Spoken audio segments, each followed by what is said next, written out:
Europe Matin, Patrick Cohen. À la une ce matin, le dénouement imminent du dossier Notre-Dame-des-Landes, la décision politique attendue dans la journée, le déploiement policier qui s'organise, nos reporters sur place et le service politique d'Europe 1 à l'affût à Paris. L'État va permettre la mise en place de péages urbains. Révélation de Nicolas Barré, des Échos à suivre. Dans ce journal, comment le gouvernement compte faire passer l'ouverture de la PMA aux couples de femmes, ce sera l'enquête du 8h, le malaise des directeurs de prison et la chasse à l'absentéisme chez les agents de la ville de Marseille, désormais obligé de pointer. 8h15, Barbara Lefebvre, prof dans le secondaire, qui dénonce une jeunesse individualiste et arrogante et y voit la faillite de notre éducation. Elle publie Génération, j'ai le droit et sera notre invitée dans un quart d'heure. Ce sera à coup sûr un moment de vérité pour Emmanuel Macron, une épreuve à la fois politique et policière, quelle que soit sa décision, l'abandon ou non du projet d'aéroport. Mais déjà, l'évacuation du site se prépare avec près d'1 millier de CRS et de gendarmes mobiles déployés dans les prochaines heures en Loire-Atlantique. Théo Manval, vous êtes sur place pour Europe 1.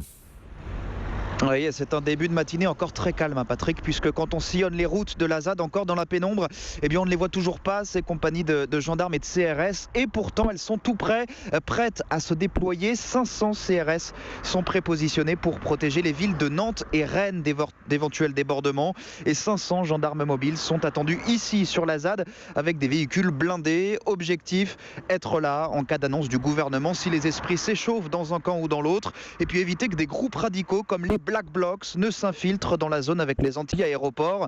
Des zadistes qui, eux, se sont déjà mis en place sur leurs points de contrôle habituels. Sur la route D281 notamment, Camille est l'un de leurs porte-parole.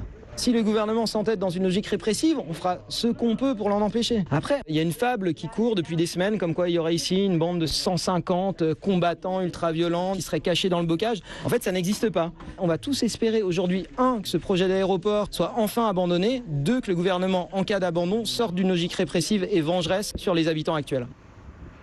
Des habitants qui auraient, selon nos informations, un délai de 7 à 10 jours pour évacuer, quelle que soit la décision du gouvernement. À terme, ce sont près de 3500 policiers et gendarmes qui pourraient être engagés ici. Théo Manval en direct de Loire-Atlantique pour Europe 1.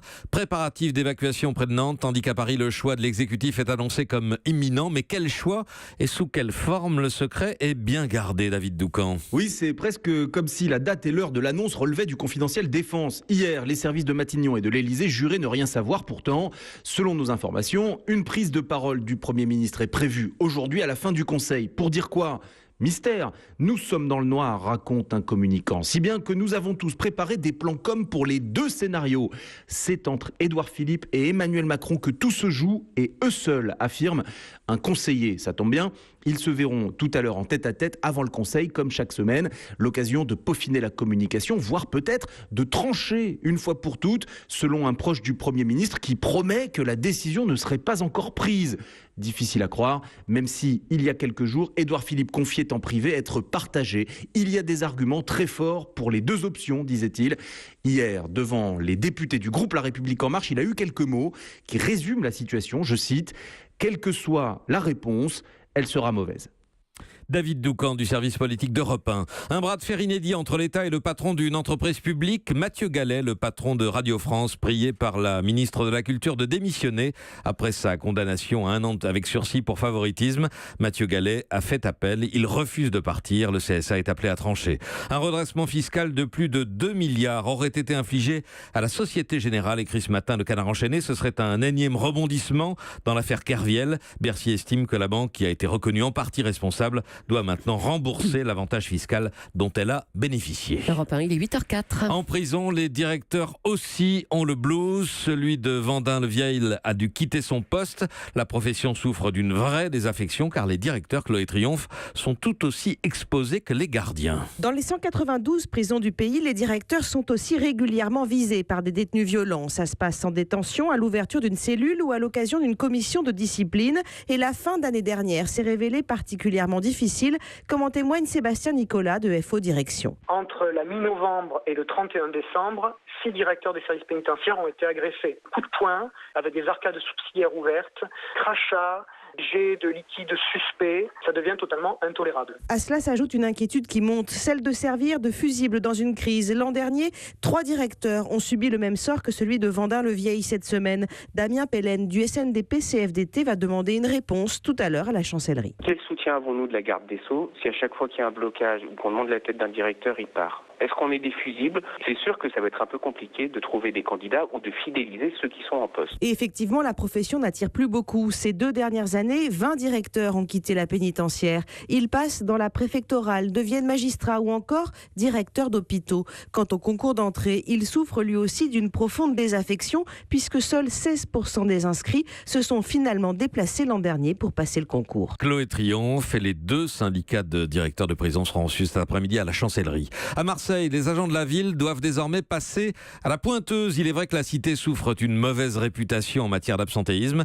Eh bien, depuis quelques jours, Nathalie Sevance, le badge est devenu obligatoire. Les 12 000 agents municipaux vont devoir s'y faire. Muni d'un badge électronique, il faut désormais pointer. La chasse à l'absentéisme jusqu'à 36 jours par agent et par an, l'un des plus importants de France au sein d'une commune, est lancé. Volonté politique après plusieurs scandales dans certains services. Jean-Claude Gondard, secrétaire général de la ville, tape du poing sur la table. L'absentéisme, ça coûte cher. Quand il se passe quelque chose d'anormal qui amène à des enquêtes, eh bien, il faut que les dirigeants en tiennent compte. Le maire a demandé qu'on passe au peigne fin tous les systèmes de temps de travail. Tout le monde essaye de renforcer l'efficacité, de mieux gérer, ça vaut aussi pour la ville de Marseille. Et si le nouveau système fait grincer des dents chez certains syndicats, il est jugé nécessaire par Ludovic Bédrossian à la CFTC. Pendant une trentaine d'années, on a eu une cogestion avec le syndicat majoritaire, la Force ouvrière, qui jusqu'à présent faisait la pluie le beau temps et donc laissait faire un peu du grand n'importe quoi, ça on le sait. Les gens qui viennent pointer mais bon, qui ne vont pas travailler. Et là, petit à petit, on essaie de mettre en place des règles. Les agents qui font leur boulot, ça peut être que bénéfique. D'autant que le personnel est choyé avec ce que l'on appelle ici, en plus des congés et autres journées du maire, la semaine d'hiver, un cadeau de 40 heures de travail pour tous les agents. À Marseille, c'était Nathalie Chevance pour Europe 1. À Bruxelles, le Parlement européen a dit non à la pêche électrique. C'est une surprise, mais la bataille continue. Les députés européens vont maintenant négocier l'interdiction avec les États membres. Au Chili, le pape François exprime sa honte pour les actes pédophiles du clergé. Déclaration acclamée par les fidèles rassemblés à Santiago du Chili. Et puis, il mesure 1,90 m, pèse 108 kg, ce qui est pas loin de l'obésité, fait un peu trop de cholestérol et doit surveiller son alimentation. C'est Donald Trump, en excellente santé d'après le médecin de la Maison-Blanche, qui a détaillé ses résultats lors d'une conférence de presse très médiatisée à Washington. Ce matin, on découvre le détail du test cognitif auquel il a été soumis, dessiner l'heure sur une horloge, savoir nommer un chameau ou encore donner le point commun entre un train et un vélo. Et Trump a obtenu le score maximum 30 sur 30. Europe 1. Il est 8h09, Patrick Cohen. La PMA, procréation médicalement assistée pour les couples de femmes, on y vient doucement mais sûrement, alors que les états généraux de la bioéthique débutent demain. Europe Matin vous explique pourquoi cette réforme devrait passer assez facilement. C'est l'enquête du 8h.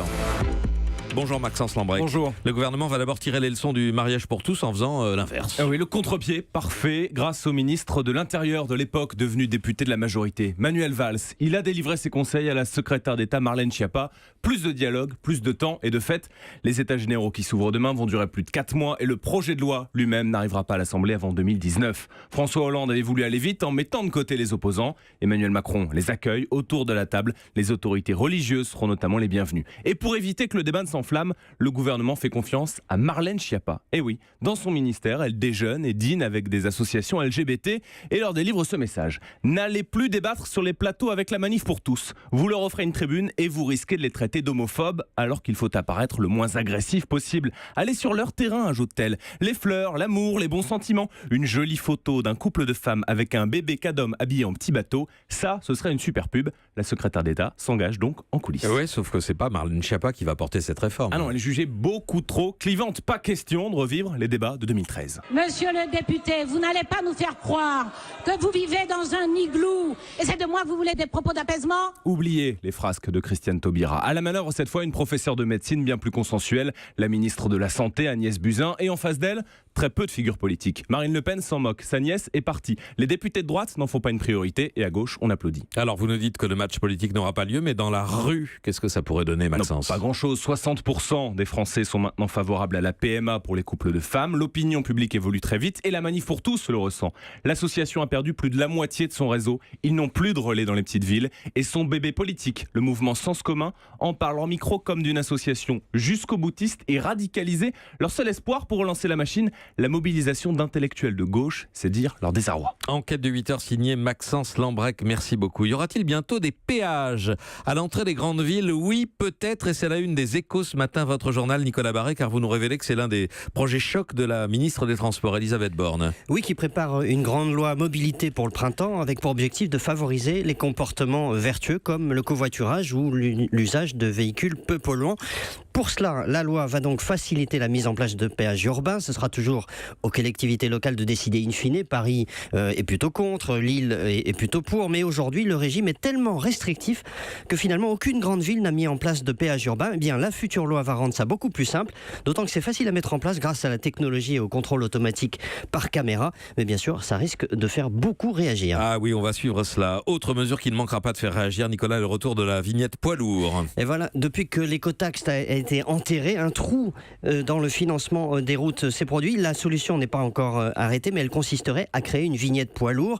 Les camions venant d'un autre pays devraient l'acheter aussi. Cette vignette rapporterait un bon demi-milliard d'euros par an. Là encore, comme pour les péages, c'est simple à mettre en œuvre. Ça peut être fait en 3 mois. Le plus dur, évidemment, sera de convaincre les transporteurs routiers. Nicolas Barré de la rédaction des Échos, merci. Au cinéma, le nouveau Danny Boone est annoncé. Présentation hier soir en avant-première au Festival du film de comédie de l'Alpe d'Huez de La Ch'tite Famille, Mathieu Charrier. Que ceux qui veulent voir une pure comédie passent leur chemin. La Ch'tite Famille est un film plus émouvant que drôle, même si évidemment il y a de vrais gags, mais on est loin de Red Dingue ou Superchondriac. C'est d'ailleurs ce qui a plu au public de l'Alpe d'Huez. Formidable. Par rapport à Bienvenue chez les Ch'tis. Pas du tout pareil. On est ch'tis jusqu'à demain matin, là. Je te care. Je te care, ça veut dire je t'aime en ch'ti, et c'est vrai que l'on apprend la langue ch'ti pendant tout le film. Danny Boone y joue un gars du Nord venu à Paris, où il est devenu un architecte designer très célèbre, mais pour y arriver, il a gommé son accent et se dit orphelin, jusqu'au jour où toute sa famille débarque pour l'anniversaire de sa maman, Lynn Renaud. Et en plus, Danny Boone est renversé par une voiture et retrouve cet accent si difficilement perdu. Je suis là pour vous aider à perdre ce vilain accent. Lapin. Lopin. Un lopin? On va commencer plus simplement. Hein. Je suis arrivé à Paris, on m'a dit il faut perdre ton accent, il faut plus parler comme ça. Et moi j'ai fait non, j'ai assumé mes origines, mon accent, mon côté provincial. Et en fait le film raconte l'inverse. Alors même si Danny Boone refuse d'imaginer le même succès que pour Bienvenue chez les Ch'tis, il reprend quand même le même procédé marketing en sortant La Ch'tite Famille d'abord dans le Schnorr le 23 février, puis le 28 dans toute la France. Au Festival de comédie de l'Alpe d'Huez, Mathieu Charrier, Europe 1. La Ch'tite Famille, le film événement de Danny Boone sur tous les écrans donc le 28 février prochain. Europe 1.